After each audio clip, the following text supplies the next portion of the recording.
ধর্ম তিনটে জিনিসের উপর দাঁড়িয়ে আছে। একটা হচ্ছে ধর্মীয় সংস্কার, একটা ধর্মীয় সংস্কৃতি, একটা ধর্মীয় চেতনা। তিনটে জিনিসের উপর ধর্ম দণ্ডায়মান।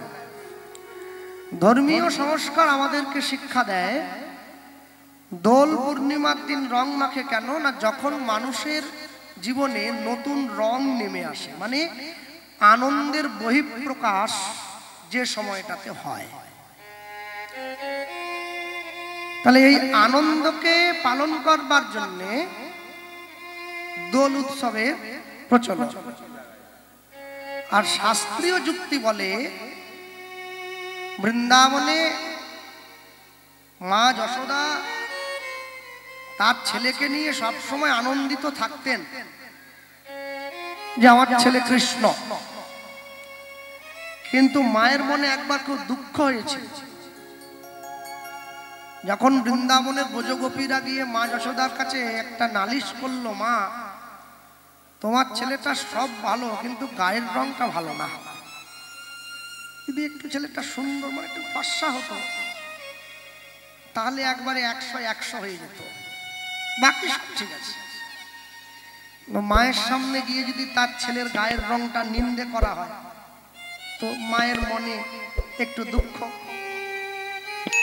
মা তখন সবাইকে ডাক দিয়ে বলছেন, কেন আমার ছেলের গায়ের রংটা তোমাদের ভালো লাগে না? তোমাদের যার যে রং ভালো লাগে তোমরা কি পারো না আমার ছেলেকে সেই রঙে রাঙিয়ে দিতে? যার নীল রং ভালো লাগে সে আমার ছেলের গায়ে একটু নীল রং দিয়ে দাও, সে দেখবে আমার ছেলের গায়ের রং নীল। যার লাল ভালো লাগে সে আমার ছেলের গায়ে লাল দিয়ে দাও, দেখবে আমার ছেলের গায়ের রং লাল। যার সবুজ ভালো লাগে সে সবুজ দেবে। ওই বৃন্দাবনের ব্রজগোপীগণ গোবিন্দকে কাছে বসিয়ে যেদিন নিজেদের মতো করে সাজিয়ে দিয়েছিলেন, তাদের নিজেদের যার যে রং পছন্দ সেই রং গোবিন্দের গায়ে দিয়েছিলেন, এই দিনটাকেই পৃথিবীর মাটিতে দোল উৎসব বলে পালন করা হয়।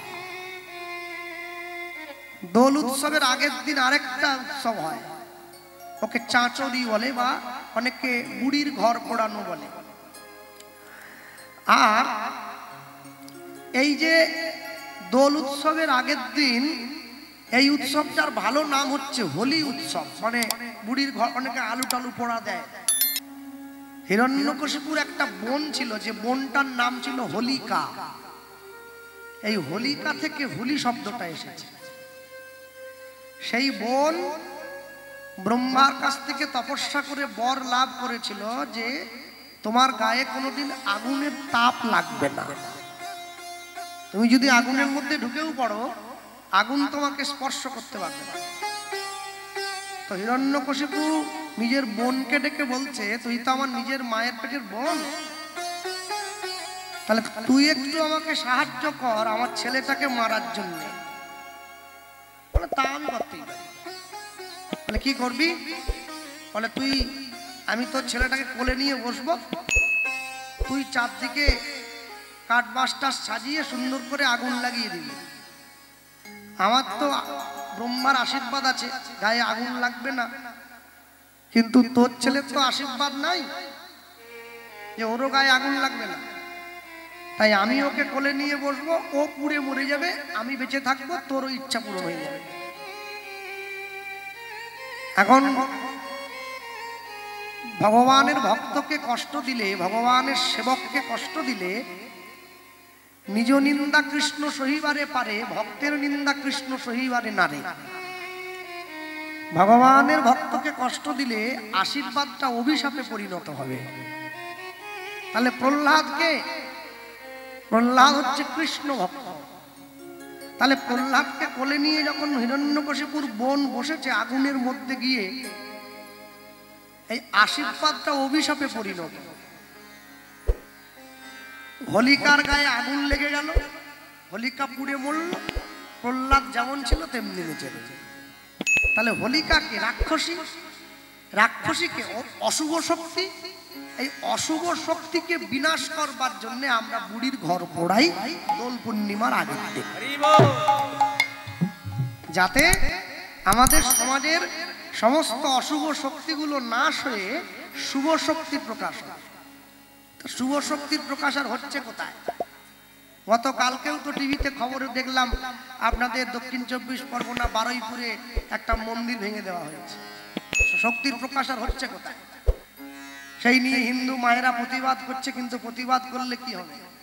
হ্যাঁ, বামুন যতই মন্ত্র পড়ুক ছাগলেও শোনে না। ছাগল যদি মন্ত্র শুনতো ছাগলে মুক্তি লাভ করে যেত।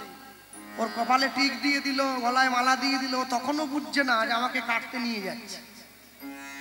যুধিষ্ঠির মহারাজ কৃষ্ণকে প্রশ্ন করেছিলেন, প্রভু এই জগতে সব থেকে আশ্চর্য কি? ভগবান উত্তর দিয়েছেন, শোনো যুধিষ্ঠির, একটা মানুষে মরে যায়, 4 জনে তাকে কাঁধে করে শ্মশানে নিয়ে যায়। যারা তাকে শ্মশানে নিয়ে যায় তারা শ্মশানে নিয়ে গিয়ে বসে বসে নিজেদের মধ্যে গল্প করে, কিন্তু তারা ভুলে যায় তাদেরকেও একদিন ওইভাবে আসতে হবে। বিবেকানন্দ রামকৃষ্ণদেবকে প্রশ্ন করলেন, ঠাকুর এই জগতের আশ্চর্য কি? রামকৃষ্ণদেব উত্তর দিলেন, একটা মানুষে নরেন সিঙ্গাড়া দেখেছিস? বলে হ্যাঁ। খেয়েছিস? বলে না। খাবি? কেন? বলে সিঙ্গাড়া খেয়ে মানুষের শরীর খারাপ হয়, সেই মানুষটাকে পেটের রোগে সারাবার জন্য হসপিটালে লোকে ভর্তি করে। হসপিটালে যখন ভর্তি করে তার বাড়ির লোকেরা তাকে ফলমূল নিয়ে দেখতে যায়। বলে হ্যাঁ। তার মাথার সামনে ফলমূল দিয়েছে, তারই বাড়ির লোক হসপিটালের বাইরে দাঁড়িয়ে আবার সিঙ্গাড়া কিনে খায়। যে সিঙ্গাড়ার জন্য ও মরতে বসেছে এরা সেটাই খাচ্ছে। মানুষ বড় বৈচিত্র্যময়, বুঝলেন? হ্যাঁ, আমার বাবার চোখে -10 পাওয়ারের চশমা, আমার মায়ের চোখে -16 পাওয়ারের চশমা, তাহলে আমার বংশগত ধারা একটা আছে, সকলের চোখের ডিস্টার্ব। কি? হ্যাঁ, বলে বেগুন তোমার গায়ে কেন কাদা? বলে আমার জাত বংশের ধারা সবার আছে। আমার বাপের চশমা, মায়ের চশমা, আমি তাদের বাড়ির ছেলে হয়ে রাত 5টা পর্যন্ত মোবাইল ঘাটছি। আমাকে চশমা পরতেই হবে, কেউ ছাড়াতে পারবে না।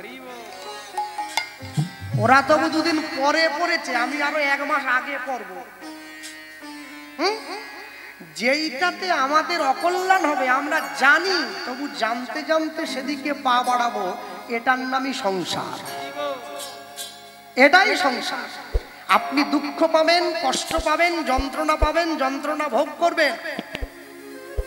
রাস্তা দিয়ে পেরিয়ে যাওয়ার সময় একটা বড় সাইনবোর্ড দেওয়া আছে আমতলার আগে, আজকে দেখছিলাম আসার সময় বড় একটা সাইনবোর্ড দেওয়া আছে, সেখানে কানে হেডফোনের ছবি দিয়ে লেখা আছে, হেডফোন কানে দিয়ে কেউ রাস্তা বেরোবেন না, কেন গাড়ি আসলে হর্ন দিলে শুনতে পাবেন না, দুর্ঘটনা ঘটতে পারে। যেইখানে এই বোর্ডটা দেওয়া আছে, একটা মেয়ে তার বোর্ডের তলায় দাঁড়িয়ে হেডফোন কানে দিয়ে গান শুনছে। সরকার বলে আমি দিলে হবে না, তুমি তো নিয়ম পালন করলে হবে। কি? ট্রেনের মধ্যে সিগারেট খাওয়া বারণ, এর জন্য সরকার পক্ষ থেকে লোক রাখা আছে, আপনি সিগারেট খেলে আপনাকে ফাইন করবে 500 টাকা। দেখা যাচ্ছে যাকে আইন রক্ষা করার জন্য রাখা আছে সেই দাঁড়িয়ে সিগারেট খাচ্ছে, তাকে ফাইন কে করবে? মানুষের জীবন হয়ে গেছে এইরকম চঞ্চল। আমি যে পাগল হয় সে নিজের ভালো বোঝে, কিন্তু আমি নিজের ভালো বুঝি না। শ্রী গৌরাঙ্গের 2টি পদ, যার ধন সম্পদ সে জানে ভক্তি রস সার। বাস্তব জগতে চলতে গেলে প্রত্যেকটা মানুষের 2টো করে পায়ের দরকার, এটা নতুন করে বলার অবকাশ রাখে না। একটা ডান পা, একটা বাম পা। ঠিক তেমনি সকলার নীতি মেনে চৈতন্য মহাপ্রভুরও 2টো পা।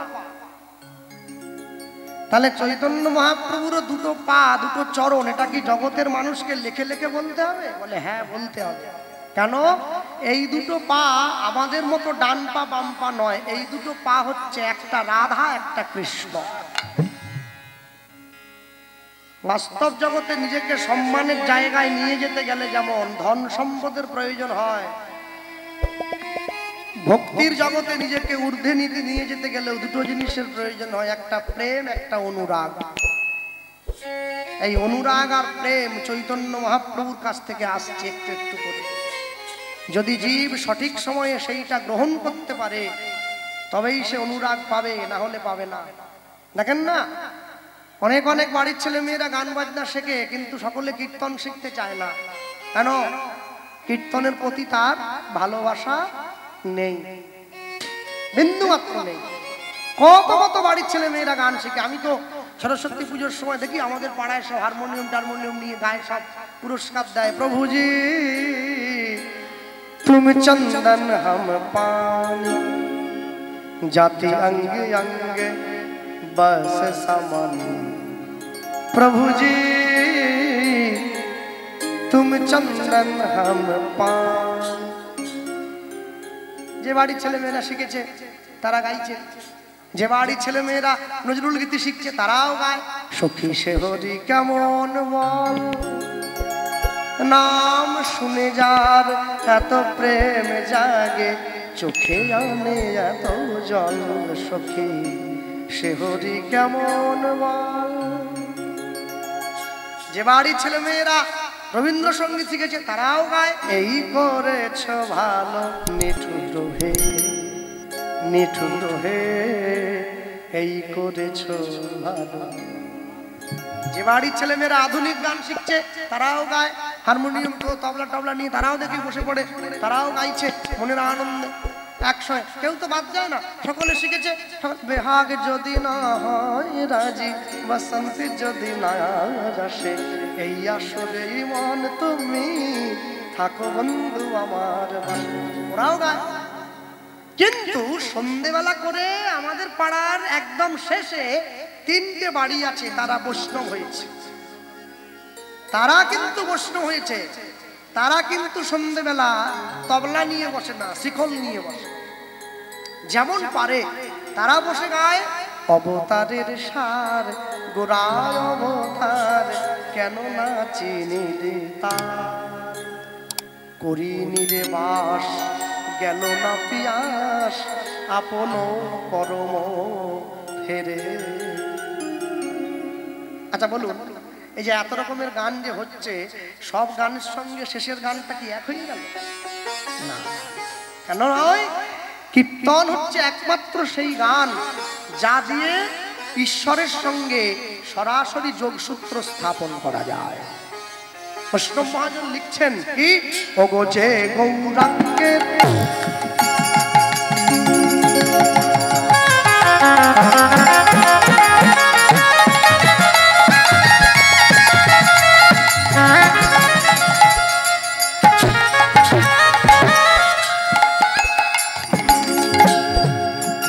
যে গৌরাঙ্গের না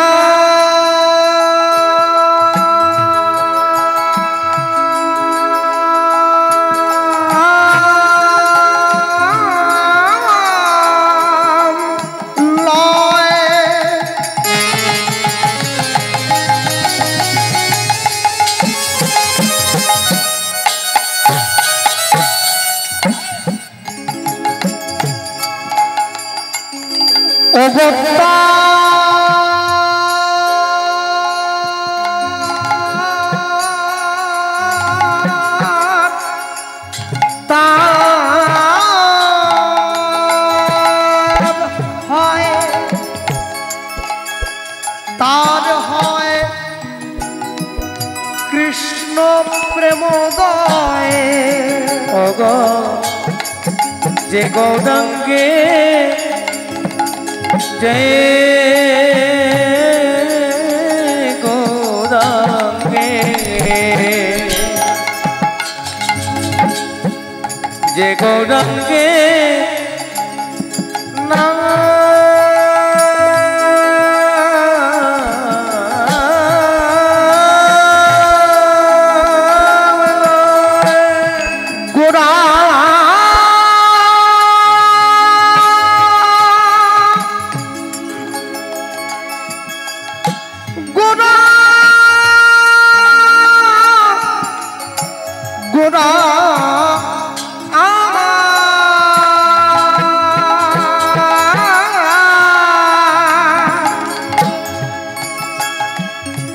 আমার আমার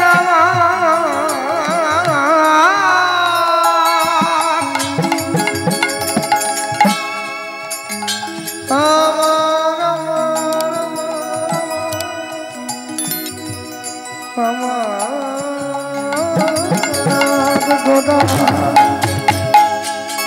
যে গৌরাঙ্গে না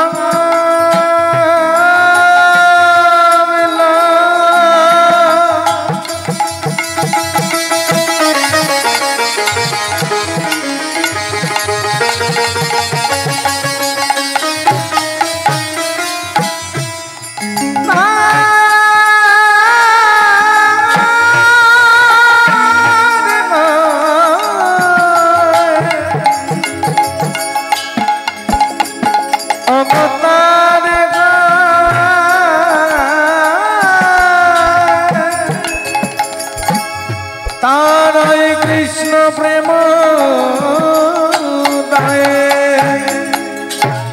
তারে মুই তারে মুই তারে মুই যাও বলিহারি তারে মুই যাও বলিহারি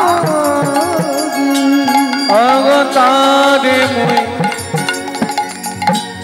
যাও বলে হারি তারে মুই যাও বলে হারি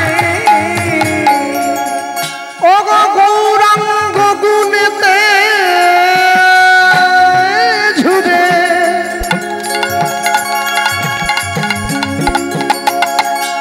নিত্য লীলা তাহে স্ফুরে অগ গৌরাঙ্গ গুণেতে ঝুরে নিত্য লীলা তারি স্কুরে সেজন ভকতি অধিকার সে ভকতি অধিকারী ওগো সেজন ভকতি অধিকারী সেজন ভকতি অধিকারী। বৈষ্ণব মহাজন আখর লিখছেন, আমার গৌর জানলে সব জানা হলো, আমার গৌর জানলে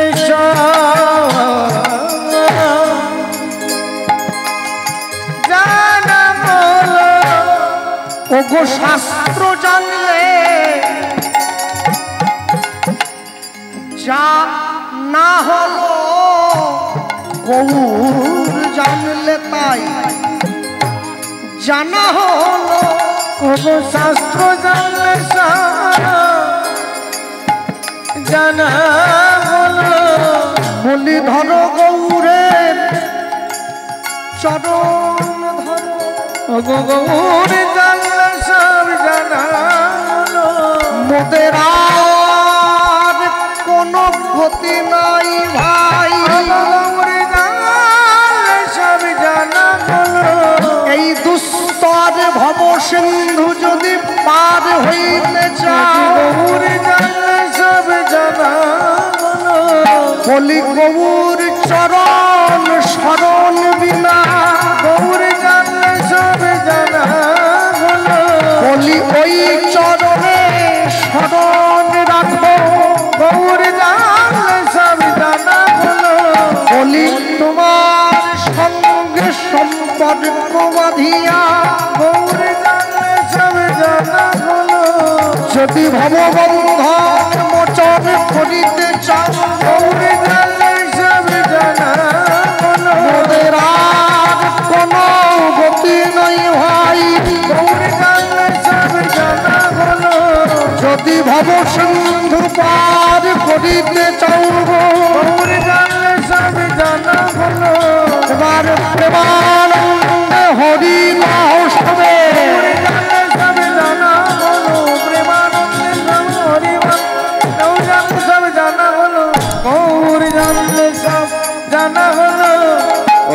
সেজনা ভকতে অধিকারী সেজন্য ভকতি অধিকারী সেজনা ভকতে অধিকারী সেজনা ভকতি অধিকারী।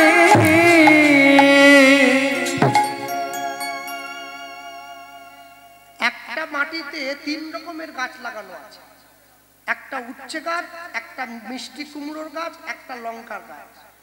একই পুকুর থেকে জল তুলে গাছের গোড়াতে দেওয়া হচ্ছে। 3টে গাছে যখন ফল ফললো, 3টে ফল 3 রকমের। কুমড়োটা মিষ্টি, উচ্ছেটা তিতো, লঙ্কাটা ঝাল। তাহলে মাটিটাও একই, জলও একই, যে ব্যক্তি গাছে জল দিচ্ছে সেও একই। তাহলে 3টে গাছের ফলের স্বাদ 3 রকম কেন হবে? একই রকম হবে। তিতো যদি হয় সবগুলোই তিতো, মিষ্টি যদি হয় তো সবগুলোই মিষ্টি। 3টে গাছের কর্ম 3 রকম। জগতে সকলেই মা হচ্ছে, একই সিঁদুর সকলেই পড়ছে, একই সন্তানের জন্ম সকলেই দিচ্ছে, সকলেই বিবাহ করেছে। সন্তান জন্ম দেওয়ার যে নীতি পদ্ধতি সকলেই একই রকম পদ্ধতি গ্রহণ করছে। তাহলে কারোর ছেলেটা সাধু, কারোরটা চোর কেন?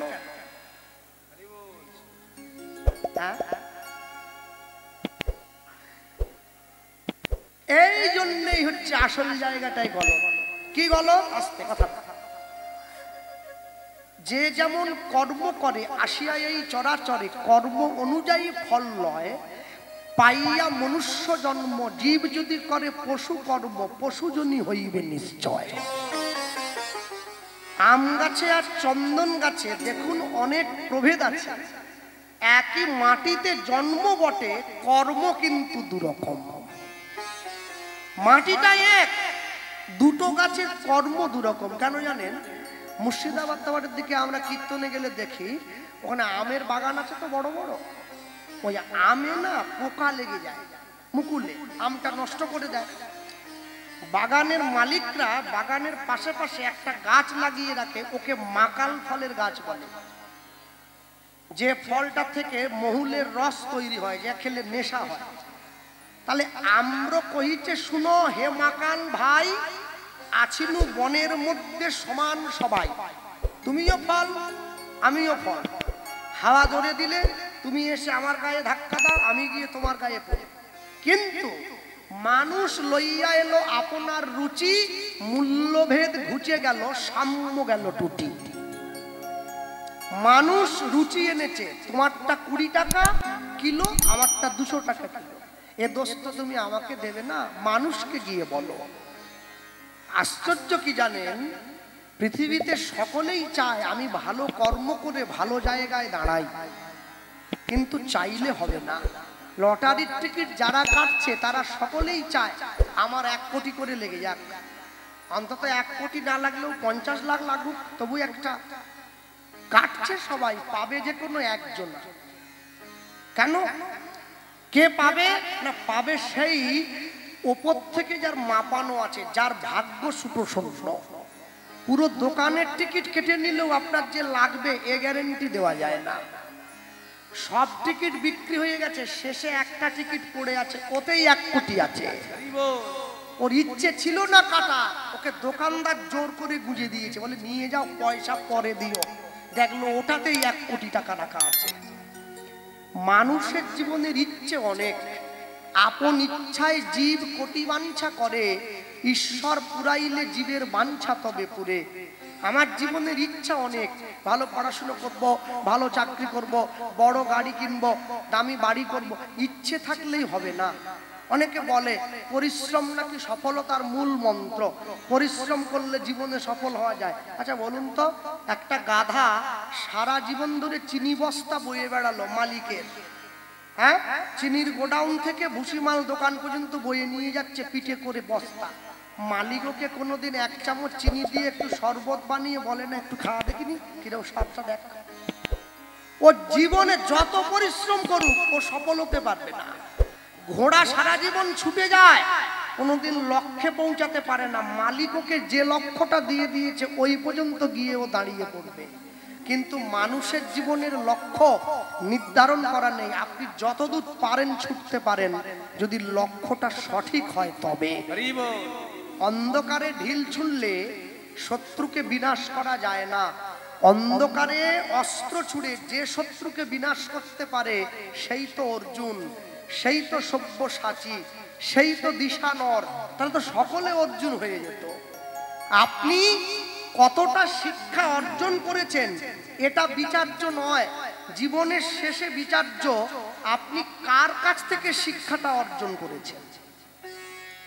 দুর্যোধন শিক্ষা অর্জন করে শকুনির কাছ থেকে, যুধিষ্ঠির শিক্ষা অর্জন করে কৃষ্ণের কাছ থেকে। কি শিখেছে এটা বড় নয়, কে শেখাচ্ছে এইটা বড়। দুর্যোধনকে কে শেখায়? শকুনি। ও জীবনে ভালো শিক্ষা দেবে না, ও লোকটাই খারাপ। যুধিষ্ঠিরকে কে শেখায়? ভগবান কৃষ্ণ। যা শিক্ষা অর্জন করছে ওটা বড় নয়, লোকটা ভালো।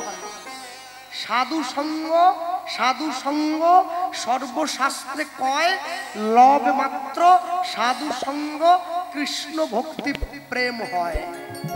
কেউ যদি সাধু সঙ্গ নাও করতে পারে, সে যদি সতের সঙ্গও করে এতেও তার কল্যাণ হবে। সতের লোহা বওয়া ভালো, অসতের সোনা বওয়া ভালো নয়। কেন জানেন? যে ব্যক্তি সকাল থেকে সন্ধে পর্যন্ত মাথার কাম পায়ে ফেলে 100 টাকা উপার্জন করে সেই পয়সার মূল্য, আর যে ব্যক্তি লোক ঠকিয়ে 1 ঘন্টার মধ্যে 1 কোটি টাকা রোজগার করে, দুটো পয়সার মূল্য কোনোদিন এক হয় না।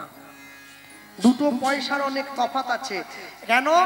আমরাও জানি, সকলেই জানি, আমরা যারা এসেছি কেউ কিছু নিয়ে যেতে পারবো না। তাহলে এখানে আড্ডাচ্ছি কেন? বলে আমি নিয়ে যেতে না পারি, আমার সংসারের যেন কষ্ট না হয়। যে সংসারে আমি আছি তারা যেন সকলে সুখে থাকতে পারে, তারা যেন সকলে ভালো থাকতে পারে, এই জন্যই আমাকে পাঠানো হয়েছে। কাল রূপে সংসারেতে পক্ষবাসা করে, ফল রূপে পুত্র কন্যা ডাল ভাঙি পড়ে। সংসার আমার আসার আগে থেকে ছিল, আমি চলে যাওয়ার পরেও সংসার থেকে যাবে। মাঝখানে আমার কর্তব্য আমাকে করে যেতে হবে। বর্তমান 2025 সালে দাঁড়িয়ে এমন অনেক জায়গাতে দেখা যায়, একটা মেয়ে বাবার বাড়ির থেকে শ্বশুর বাড়িতে এসেছে, তার কপালে তিলক আছে, গলে কণ্ঠি আছে, হাতে জপের মালা নিয়ে জপ করতে করতেই নতুন বৌমা বাড়িতে ঢুকছে। কেন? 10 বছর আগে তো এতটা ছিল না, এখন বেড়েছে কেন? যে বাবার বাড়ি ছেড়ে শ্বশুর বাড়িতে আসছে সে জানে একদিন আমাকে এই বাড়িটা ছেড়েও চলে যেতে হবে। কিন্তু যেটা আমি ধরে নিয়েছি এটা কোনোদিন ছাড়তে হবে না, এ আমাকে ধরে থাকবে। আমার সকলে আমাকে পিছনে ফেলে দেবে, সকলে এগিয়ে চলে যাবে। যেদিন আমার দেওয়ালে পিঠ থেকে যাবে, সংসারে অশান্তির হাত থেকে যদি কেউ বাঁচতে চায়, সে যাই পদ্ধতি অবলম্বন করুক, যাই কিছু করুক, ঈশ্বরের নাম ছাড়া, ঈশ্বরের সাধন ভজন ছাড়া তার পক্ষে শান্তি লাভ করা কোনো মতেই সম্ভব হবে না। কেন? তাই যদি হতো 1 কোটি টাকা দিয়ে যে গাড়ি কিনেছে সেই গাড়িটা রাস্তায় এরকম করতো না। সে তো কিনেছে আরামে বসে যাবে বলে। আপনি গাড়িটা দামি কিনলে কি হবে? রাস্তাটা দামি নয়, ওটা এই পড়ছে এই উঠছে, এই পড়ছে এই উঠছে। আগে রাস্তাটাকে দামি করতে হয়। রাস্তা যদি মসৃণ হয়, রিক্সাতে বসলেও জার্কিং হয় না, এমনি চলে যায়। আর রাস্তা যদি ইট বেরিয়ে থাকে, আপনি যত দামি গাড়ি কিনুন ও আপনাকে কষ্ট দেবে, কোমরে ব্যথা করে দেবে। জীবনের রাস্তাটা কোনোদিনই মসৃণ নয়, এটা নিয়মই আছে উঁচু নিচু। হ্যাঁ, আপনি বিরাট বড় বাড়ি করলেন বলে আপনি শান্তি পেয়ে যাবেন না। মানুষ পয়সা দিয়ে বাড়ি করতে পারে, শান্তি কিনতে পারে না। পয়সা দিয়ে পালঙ্ক কিনতে পারে, ঘুম কিনতে পারে না। পয়সা দিয়ে বই কিনতে পারে, বিদ্যা কিনতে পারে না। পয়সা দিয়ে সোনার গহনা কিনতে পারে, দৈহিক সৌন্দর্য কিনতে পারে না। পয়সা দিয়ে ঘড়ি কিনতে পারে, সময় কিনতে পারে না। পয়সা দিয়ে জামা কাপড় কিনতে পারে, মনুষ্যত্ব কিনতে পারে না। ওটা অর্জন করে নিতে হবে। আপনি জগতে যাই কিছু করুন না কেন, কত দামি জামা পরে আছেন এটা বিচার্য নয়। জামার আড়ালে যে শরীরটাকে ঢাকা দিয়ে রেখেছেন, সেই শরীরের মধ্যে যে মন আছে, এই মনটার বিবেক কতখানি, এইটা বিচার্য, এইটা বিচার্য। আমি আমার বাবাকে জানতে চেয়েছিলাম, বাবা ভক্ত হতে গেলে কি করতে হয়? আমার বাবা বললেন, ভক্ত হতে গেলে ভদ্র হতে হয়। আল্লাহ কি করে বুঝবো ভদ্র হয়েছি? একটা ভালো কাপড় জামা পরে নেবো, একটা ভালো ঘড়ি পরবো, চোখের চশমা দেই, একটা বুট পরি, পকেটে টাকা রাখি, বলে না এটা ভদ্রতার পরিচয় নয়। তাহলে কোনটা ভদ্রতার পরিচয়? যেদিন তুমি দেখবে তুমি রাস্তা দিয়ে চলে যাচ্ছ, লোকে তোমাকে নানা রকম ছোটখাটো কটু ভাষা বলে তোমাকে নিন্দে করছে, সকলার নিন্দে শোনার পরেও যদি তোমার মনে কোনো রাগ, হিংসা, অভিমান, অহংকার না জন্মায়, তুমি জানবে তুমি ভদ্রতার প্রথম সিঁড়িটা পার হয়ে চলে গেলে।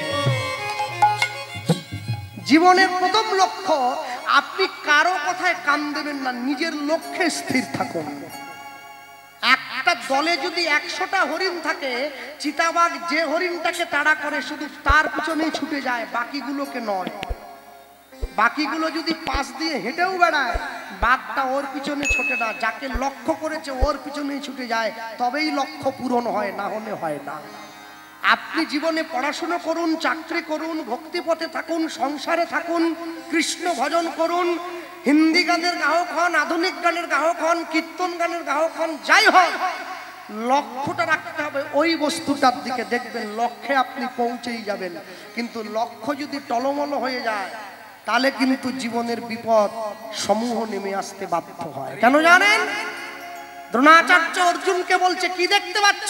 গুরুদেব, বিরাট বড় একটা গাছ, গাছের মধ্যে মোটা একটা ডাল, সেই ডালে অনেক পাতা, তার মধ্যে একটা পাখি। গুরুদেব বলছে, লক্ষ্য স্থির হয় নাই, ভালো করে দেখো। অর্জুন আরো ভালো করে দেখছে। এবারে কি দেখছো অর্জুন? গুরুদেব, গাছ নেই, শুধু ডাল, অনেক লতা পাতা, তার মধ্যে একটা পাখি। বলে এখনো লক্ষ্য স্থির হয় নাই, আরো ভালো করে দেখো। এরপরে গুরুদেব বলছে, অর্জুন কি দেখতে পাচ্ছ? গুরুদেব, ডাল নেই, শুধু লতা পাতা আছে, তার মধ্যে একটা পাখি। বলে এখনো স্থির হয় নাই, আরো দেখো। অর্জুন আরো ভালো করে দেখছে। দ্রোণাচার্য বলছে, অর্জুন এবারে কি দেখছো? বলে গুরুদেব, লতা পাতাও নাই, শুধু একটা পাখি। বলে এখনো লক্ষ্য স্থির হয় নাই, আরো মন দিয়ে দেখো। এরপরে দ্রোণাচার্য বলছে, অর্জুন কি দেখতে পাচ্ছ?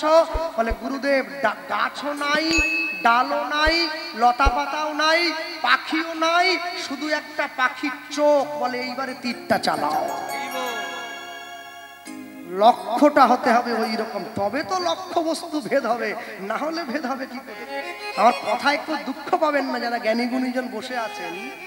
একটা ছেলে একটা মেয়ের কাছ থেকে জড়জাগতিক ভালোবাসা পাওয়ার জন্যে 2 বছর ডায়মন্ড হারবার কপারহাটের মোড়ে, রাস্তার মোড়ে দাঁড়িয়ে রয়েছে। মেয়েটা ওই পথ দিয়ে সাইকেলে করে স্কুল যায়, ওকে একবার দেখবে, 2 বছর দাঁড়িয়ে রয়েছে। তাহলে একটা মেয়ের ভালোবাসার সম্মতি পাওয়ার জন্য 2 বছর আপনি দাঁড়িয়ে রইলেন। আপনি 2 বছর ভগবানের জন্য একটু টাকা সময় দেন তো, মন দিয়ে, যে দেখি আমি তো মানুষকে ভালোবাসার জন্য সময় দিলাম, ঈশ্বরকে ভালোবাসার জন্য 2 বছর দিয়ে দেখি, না যদি হয় তো ছেড়ে দেবো।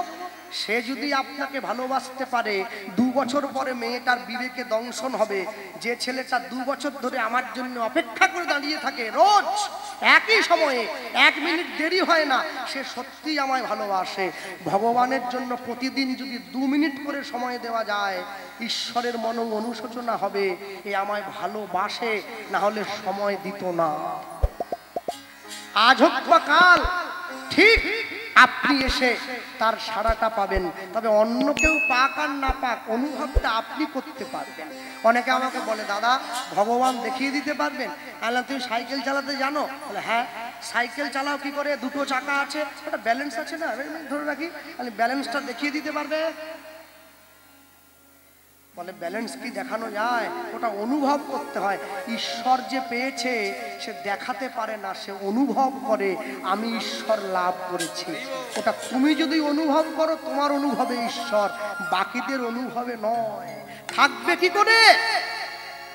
যারা দক্ষিণ 24 পরগনার থেকে দীঘা গিয়েছেন, দীঘাতে গিয়ে দীঘার সমুদ্রের ঢেউতে ঝাঁপ দিয়েছেন, দেখবেন ঢেউতে, হ্যাঁ আমার বাড়ি পশ্চিম মেদিনীপুর, আমার বাড়ির থেকে 100 কিলোমিটার দূরে দীঘা।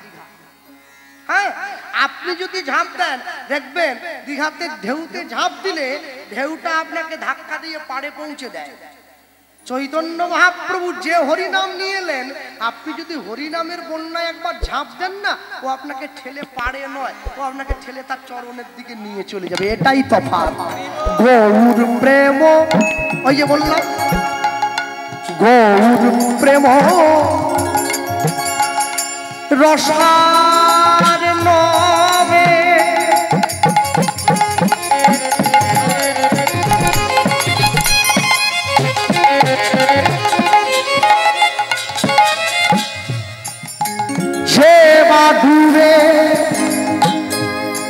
যে বা ডুবে সে তরঙ্গে লুৎফুনি। গৌর প্রেম রাজা নামে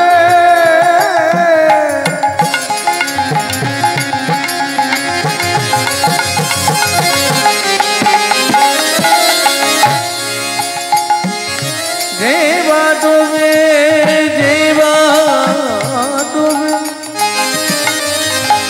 সেবা ডুবে সে রাধা মাধব অন্তরঙ্গ,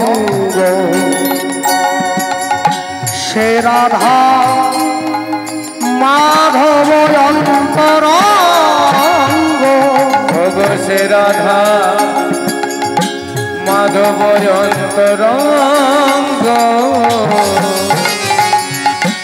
হে রাধা মাধব অন্তরঙ্গ। তোমরা গৃহে